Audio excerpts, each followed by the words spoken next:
Hey, so here's the solutions to your restarter task, right? And hopefully it won't take any more than 5 minutes. So the first one is you've just been asked to basically multiply out the brackets in quite light terms, and that just means all the x's, you add them together, and all the x squared, or etc. Right? So you end up with a 1 by x squared, a 1 by x's, and a 1 by just numbers.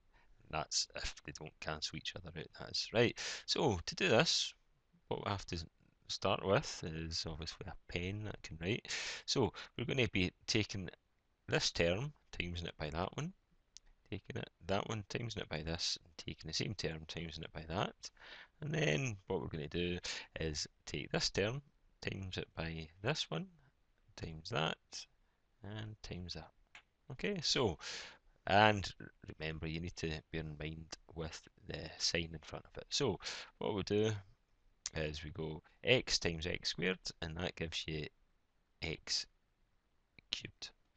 We then do x times x, okay, and that's a plus, so that's plus x squared. X times minus 2, which is minus 2x. May as well switch to the other colour. We're then going to go minus 4 times x squared, so that's 4x squared, minus 4 times x, which is minus 4x, and minus 4 times minus 2, and 2 negatives equal positive, so that's plus 8. And then we're just collecting all these terms, so we've got an x cubed, an x squared there, we've got a minus 4x squared there, so that's going to give us minus 3x squared. We've got a minus 2x, and we've got a minus 4x, and that's going to be a minus 6x, and we've only got the one number, so that's plus 8. That's you done the first one. We then go down and we simplify this. Okay, so we simplify this one. So what we're looking for is to see if anything cancels out. So look at the top line and we can think about, right, what value is the same in each term. Okay, so if we actually think both terms have an x, this is x squared minus 4x, we can take an x out of the bracket and then open bracket and put an x here. So x times x gives you your x squared. X times what gives you your 4x. So x times 4 gives you your 4x. And again, just quickly, x times x is x squared. X times minus 4, that would go to minus 4x. And then we then use the wee trick of trinomials. See, I can say that right. And what we have to do is we have to think about, we've got a 20, right? Now, to get 20, we're looking at what numbers can be times by each other. So we can times 2 times that by 10, you can times 1 by 20, you can times 4 by 5. Okay, now I'm doing this quickly, I could go into all the theory behind it, but we're just wanting answers just now. So what we're looking for is to be able to times these two numbers, any two numbers, but also add them to give you the middle term. So timesing them gives you this term, but adding them gives you this term, okay? And think of that as just having the 1, it's a 1x, okay? And you need to bear in mind with the actual signs. So what we do is I'm going to call this a minus 4 and I'm going to call this positive 5, right? And the reason being is minus 4 times 5 is going to be minus 20, but minus 4 plus 5 gives you the 1. Okay, so I'm going to say this is going to be minus 4, oops, and this is going to be plus 5, and hopefully you'll start seeing, oh wait a minute, these could cancel out. So what we've actually got here is, and we use this FOIL, we do the first, the outer, the inner, and then the last. So x times x will give you the x squared, minus 4 times 5 gives you the minus 20. Well, I'm not quite using the FOIL method. X times 5 gives you 5x, minus 4 times x, which is minus 4x. Okay, so that actually comes to that. So what you'll then think is, what can we do to get rid? So we could get rid, and that can cancel out with that. So we end up just with this x over x plus 5. But again, this is revision, so you'd have done all these before, right?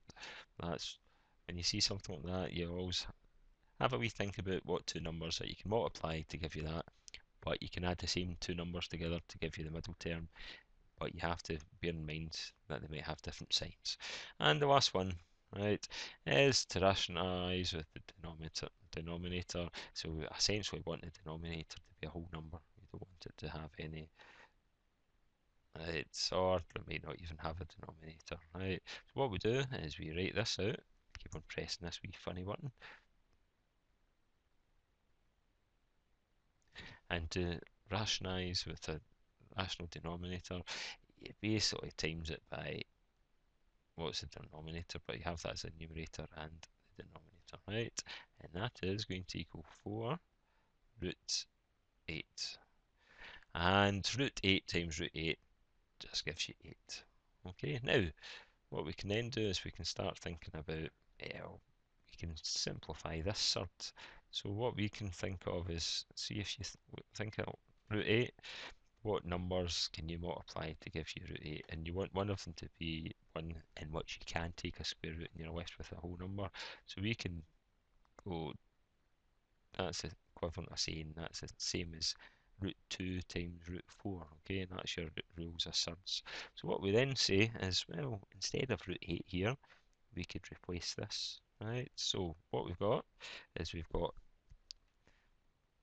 4, and then we go times root 2 times root 4 times root 8.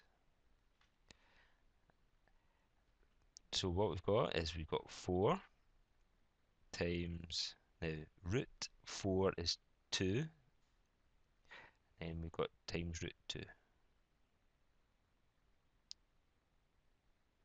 Now that shouldn't actually have a root, just rushing it a wee bit, which I probably shouldn't be. And then what you've got, and that's over 8. So if I take this all the way over here, right, we then have 8 root 2 over 8. Now this is from 2015, so there's a lot of good wee solutions, probably better explained than I'm doing.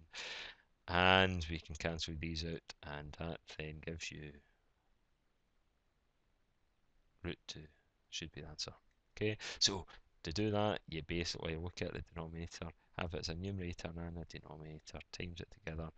They'll cancel out essentially, so a root 8 times root 8 gives you an 8, and then that's 4 root 8, and then you think about simplifying that, and then where this is coming is that's root 2, so I've just moved that to, so it's 4 times 2 times root 2.